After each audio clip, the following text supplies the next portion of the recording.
Evelyn Cook, a dedicated local shopkeeper, always kept a watchful eye on her store and her customers. One day, while working in her grocery store, she noticed something unusual, a young girl trying to steal discreetly. Driven by curiosity and a protective instinct, Evelyn decided to follow her to find out what was going on. Little did she know that this choice would lead her to a painful and shocking reality that would break her heart and leave her in despair. The story is set in Ligonier, a small community in Pennsylvania, where Evelyn and her husband, Oliver, had owned a grocery store for many years. The store was not only a means of support, but also a symbol of hard work and success for the couple. They had invested everything they had into their dream of owning their own business, and they were immensely proud of it. In the early years, the Ligonier district was thriving. The grocery store was a constant source of business, and Evelyn knew every customer who walked through the door personally. More than just customers, they became friends. Evelyn loved talking to everyone, feeling connected to the community she helped keep alive. However, things began to change dramatically. Within a year, the local economy began to decline, and the people who had previously frequented the grocery store stopped coming in as regularly. Sales began to drop, and the store, which had once been a meeting place, began to feel empty. Evelyn, always generous, tried to help in any way she could. She offered credit to customers and accepted late payments, hoping to ease the burden of those who, like her, were struggling to survive. Despite her efforts, the financial crisis that was plaguing the district tightened and affected the residents of Ligonier deeply. It was on a seemingly ordinary afternoon that everything began to change. While organizing the shelves of the store, Evelyn noticed something that intrigued her, a little girl, huddled in a corner, apparently trying to hide. The young woman was stealing a simple package of bread, awkwardly hiding it under her blouse. Evelyn's heart sank at that moment, realizing that something was very wrong. Evelyn noticed something unusual that afternoon. A little girl she had never seen before was hanging around her grocery store. The scene seemed strange, but instead of taking immediate action, Evelyn chose to observe. It was clear that the little girl was stealing food, but instead of reprimanding her, the shopkeeper decided to try to understand what was happening. Upon taking a closer look, she noticed that the child was approximately 5 years old. Intrigued, Evelyn began to wonder if the little girl was accompanied by an adult, perhaps her mother or father. However, when she saw her quickly walk away, with her head down and hurried steps, it was clear that she was alone. The scene disturbed Evelyn, but she decided not to intervene immediately. In the days that followed, the little girl's behavior repeated itself. Every time she entered the grocery store, she stole more food. What began as small thefts gradually became more audacious. On her third visit, the girl even brought a bag to make it easier to carry the items she took.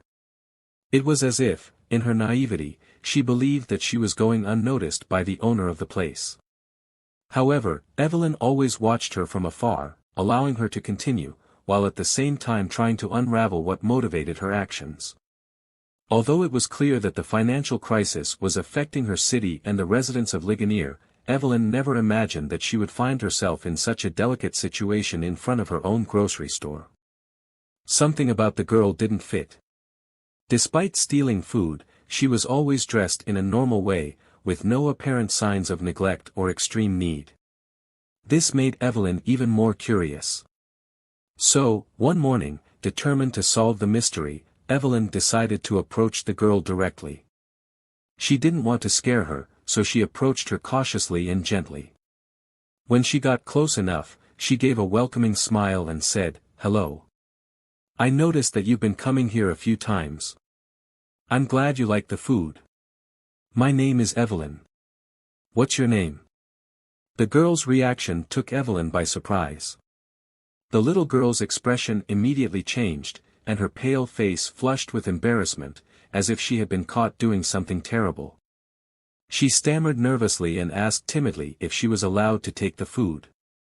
Her large, pleading eyes fixed on Evelyn, waiting for an answer. Evelyn smiled gently, trying to calm the girl. "Of course you can, dear," she replied. Hearing these words, the child quickly began filling her bag with more food, without hesitation. Seeing this, Evelyn felt the urge to understand the situation better. Carefully, she asked, "Can I help you in any way?" But the girl seemed distant, as if she had not heard the question. Evelyn persisted, this time more directly, "Where are your parents, dear?" The question hung in the air, while the girl's answer would change everything Evelyn thought she knew about the situation. The girl seemed oblivious to Evelyn's question, or perhaps she decided to pretend she hadn't heard it. With her bag already full of food, she finally mumbled a hurried apology and said she had to leave. She followed the same path she had taken the previous days, the bag swinging beside her as she ran. Evelyn, watching her disappear into the distance, felt she needed to do something more. It was clear that the situation went beyond a simple theft, and her curiosity mixed with concern began to grow. The next day, as expected, the girl returned to the grocery store. This could not go on indefinitely without Evelyn taking some action. She knew that in order to understand what was happening, she would have to go beyond just observing. There was something very strange about this repetition of events and the constant presence of the girl, always alone and silent. Determined to investigate, Evelyn approached one of her employees and asked him to watch the grocery store for a while she resolved an issue. Without hesitation, Evelyn discreetly followed the girl to the store's exit. This time, she got into the car and kept a safe distance, enough so as not to scare the child, but still close enough so as not to lose sight of the girl. Her intentions were good, but she knew she had to be careful. She didn't want the girl to see her as a threat, she just wanted to understand what was happening and, if possible, help. The girl walked for a long time, following a dirt road that eventually led to a narrow, dark alley. Evelyn, without losing focus, parked her car a certain distance away, making sure she was in a safe place. Then she got out of the car and continued to follow the child on foot. As the path became narrower and darker, Evelyn began to feel a slight unease. Something about the situation made her uneasy, but she knew she couldn't turn back. As the girl made her way around a curve that led to an even narrower, darker alley, Evelyn realized how unusual and worrying this path was. Her heart beat faster, and an uneasy feeling of foreboding took over her. However, her determination was stronger than her fear, and she continued, steadfast, to follow the girl's steps. After crossing a long stretch of poorly maintained land, Evelyn finally saw the girl stop in front of a modest house, which seemed to be in terrible condition. The door of the house opened slowly, and Evelyn, keeping a safe distance, struggled to see what was inside. Inside, she could make out the silhouette of a boy, who seemed even younger than the girl, and at his side, a small dog that, by its fragile appearance, did not seem to be in good health. The scene before her was desolate. The children lived in clearly precarious conditions, and the dog, which should have been a source of joy, only reflected the state of abandonment in which they found themselves. Evelyn felt her heart tighten. Now, more than ever, she knew that there was much more to this story than a simple girl stealing food. She was about to discover an even more painful reality and, at the same time, understand the reason behind the actions of that small silent visitor. Suddenly, the girl turned sharply, and her eyes met Evelyn's. The moment was brief, but charged with tension. Without thinking, Evelyn ran toward the children, trying to reach them before anything happened, but before she could get close, the door to the house slammed shut. Desperate, Evelyn screamed, saying that she was not there to cause any harm, and that all she wanted was to help. Her voice was firm, but full of compassion. When she finally reached the door, Evelyn knocked softly, trying not to scare the children any further. In a calm voice, she asked the girl to listen to her, explaining that her only intention was to understand what was happening and offer any help she could. The answer came after a few moments of tense silence. The door opened just enough for the girl, peeking through a crack, to whisper. She asked Evelyn to leave and, in a pleading voice, begged her not to call the police. Evelyn, noticing the fear in the girl's eyes, smiled gently. "I won't call the police," she promised, her voice full of sincerity. The words seemed to calm the girl a little, who hesitated for a few seconds before opening the door completely and allowing Evelyn to enter.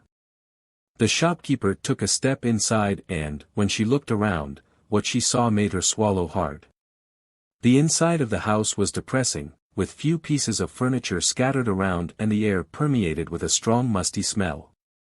The damp walls and the darkness of the place reinforced the feeling of abandonment. This was no environment for anyone, much less for two children. Evelyn could feel the weight of poverty and neglect permeating the air.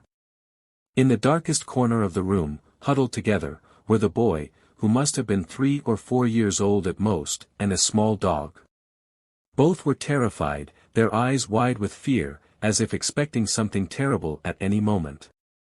Evelyn looked at the girl who had let her in. Her rigid posture was now beginning to crumble. With tears welling up in her eyes, the girl, in an outburst of emotion, finally broke the silence. "Please don't take them away from me," she begged, her voice trembling.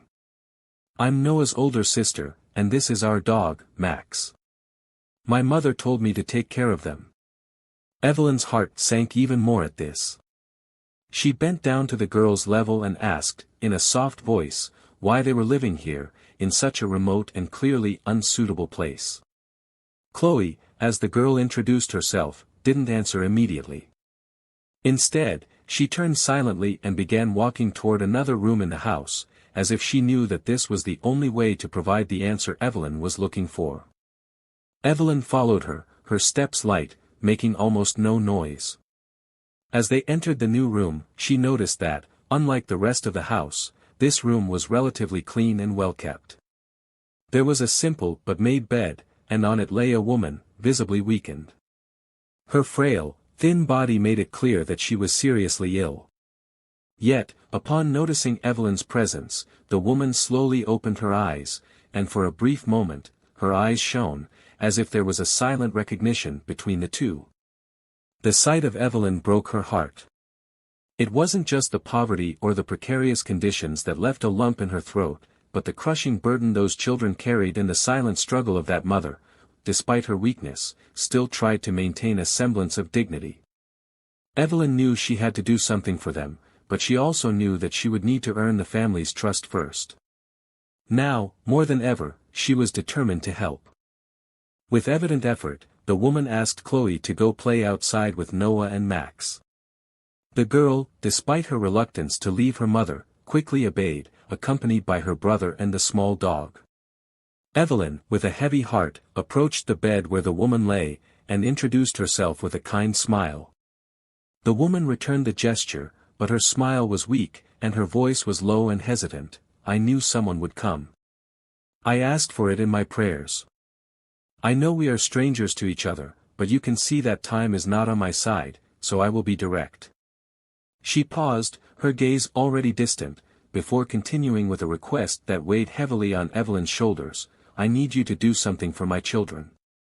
In that dresser, there is an envelope with some money. It is not much, but it should be enough to provide meals and some comfort for a few months. Please use it to ease their suffering. That is all I ask." Evelyn's heart raced at the urgency of that request. She tried to argue, proposing to take her to the hospital immediately. However, the woman smiled almost serenely, although her fragile body and tired expression revealed how weak she was. "Going to the hospital now would only mean spending the little we have on treatments that will not change my destiny. This money can feed my children, and that is my only concern now."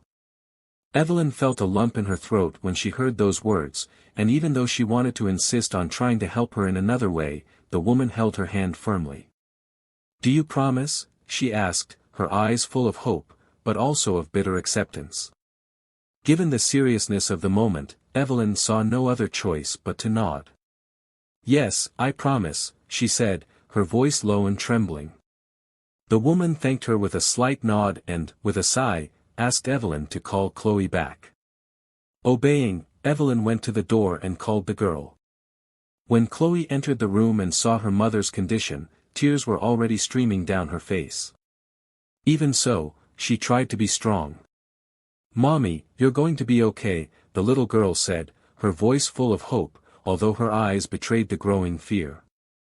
The mother, with a sad smile, looked at her daughter and spoke tenderly, "Remember how every night we would look at the starry sky? Even when the moon was hidden, we would always look for a star. Do you remember?" Chloe, her voice breaking and fighting back tears, nodded affirmatively. "Yes, Mommy, I remember." Gently, the mother continued, "Very soon, I will be there, in that sky. And I want you to look at the stars every night. Even if it seems like everything has changed, know that I will be there, watching over you and your brother. Do you understand?"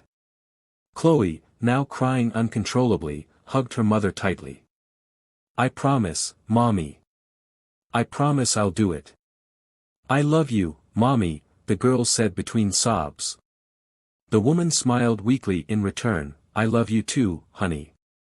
Take care of your brother for me, okay?" Leaning against a wall in the room, watching that scene of pain and farewell, Evelyn felt her own eyes fill with tears. The strength and love between mother and daughter were palpable, but the sadness of knowing the imminent outcome was overwhelming. Trying to remain calm, Evelyn picked up her cell phone and called her husband. In a controlled voice, she told him that she was safe, but that she would have to spend the night away. "There's a very serious situation here, I'll explain everything to you in the morning," she said, while her eyes remained fixed on the family in front of her, aware that her life, like that of those children, was about to change forever. Evelyn settled down on an old couch in the house, but sleep would not come. She spent the night awake, tormented by thoughts and worries. When the first rays of sunlight illuminated the room, she realized that the children's mother was no longer breathing. The weight of that reality hit her hard. She could not simply abandon the children in that place. She knew she had to do something, so she took them to the city. As she drove, with Chloe, Noah, and little Max crammed into the back seat, all hugging each other and with silent tears in their eyes, Evelyn was consumed by painful memories of her own life. Her fingers rested on her belly as flashes of a personal tragedy flooded her mind. She remembered a night months ago, in the kitchen of her house, shaking uncontrollably while crying uncontrollably. She tried to drink a glass of water, but her hands were so unsteady that the object slipped and broke on the floor. In the confusion of her grief, she bent down and picked up a piece of glass, not knowing exactly what she intended to do, until her husband, Oliver, arrived in time to stop her. At that moment, he gently repeated that the pain would pass, that together they would overcome it all. However, at the height of her suffering, Evelyn believed that the loss of the baby was unbearable. She had only been 3 months pregnant, but the pain of losing the child was overwhelming. In that dark period, she thought that she would never have the courage to be a mother again. The idea of facing another pregnancy was unthinkable. But now, as she looked in the rearview mirror and saw the children in the car, something changed inside her. It was as if fate was offering her a new chance, an unexpected opportunity. Even without knowing those children well, Evelyn already felt a special bond, something deep and inexplicable. It was as if something greater was calling her to take care of them, and she knew, deep down in her heart, that she could not ignore that feeling. That connection she had sworn she would never feel again was back, and this time, she was not about to let it slip away. When they finally arrived home, Oliver greeted her with a mixture of confusion and surprise. He was stunned to hear Evelyn's story, especially when he realized that now, in addition to dealing with the death of an unknown woman, there were 2 children and a dog in his living room. With a worried tone, he tried to argue that the situation was absurd.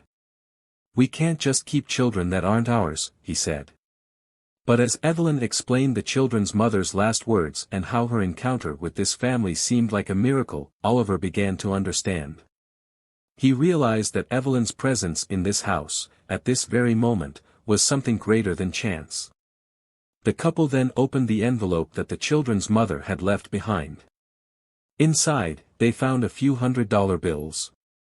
It was a modest amount, which would probably provide for the children for 3 months, but not much more. When they saw the money, Evelyn and Oliver realized that Chloe, Noah, and even Max the dog were now, in a way, under their responsibility. There was no other option. They had to ensure the safety and well-being of these children. In the following days, they tried to sound out the children, looking for information about possible family members who could help them. Unfortunately, Chloe and Noah did not know their father, and the only person who had taken care of them for a while was an elderly woman who lived in a nearby village. But the children explained that, due to her advanced age and financial difficulties, this woman would probably not be able to take responsibility for them. To make sure that there was no one else, Evelyn spent the next 2 weeks searching the internet and watching the news, hoping to find some information or sign that someone was looking for the children. However, nothing turned up. There was no family, there was no search, there was no one. As the days passed, Evelyn and Oliver realized that they had been faced with a choice that they could not avoid. The children now depended on them, and that decision would change everyone's lives forever. For a month, the children lived under the same roof as Evelyn and Oliver, and each day, the bond between them grew stronger. As time went by, their mutual affection only grew, and it was impossible for the couple to imagine their lives without Chloe and Noah around. After 45 days of living together, Oliver and Evelyn already loved them as if they were their own children. The decision to formalize this relationship was inevitable, and so the couple began the adoption process. The bureaucratic process was long, with many signatures, documents and trips to court, but finally, after much waiting, Chloe and Noah legally became their children. The process was not just a matter of paperwork, but a confirmation of what was already evident: those children were part of the family. And Max, the loyal dog who was always by the little one's side, was also officially accepted as the family mascot. At work, friends and colleagues noticed the changes in Oliver. He seemed lighter, happier. Similar comments were made about Evelyn. Even one of the closest employees commented that those children were a true miracle and that, even in the face of difficulties, when one door closes, another always opens. This was a belief that now seemed to be clearly reflected in the couple's life. As for Chloe and Noah, despite the period of mourning for the loss of their first mother, they began to find ways to deal with the pain. With the support and unconditional love of their new parents, the children found a new balance. They would never forget their biological mother, but they knew they were in good hands. Now they attended school regularly and, over time, their lives took a different direction, with a promising future ahead of them. One of the greatest certainties they had was that they would never have to rummage through trash cans to find something to eat again. This new phase brought hope to everyone. Fate, unexpectedly, transformed Evelyn and Oliver's lives, and the children finally found the safe and loving home they deserved. If this story touched your heart, don't forget to leave a like. And if you want to continue getting excited, watch another video that is appearing on your screen right now. Until the next video.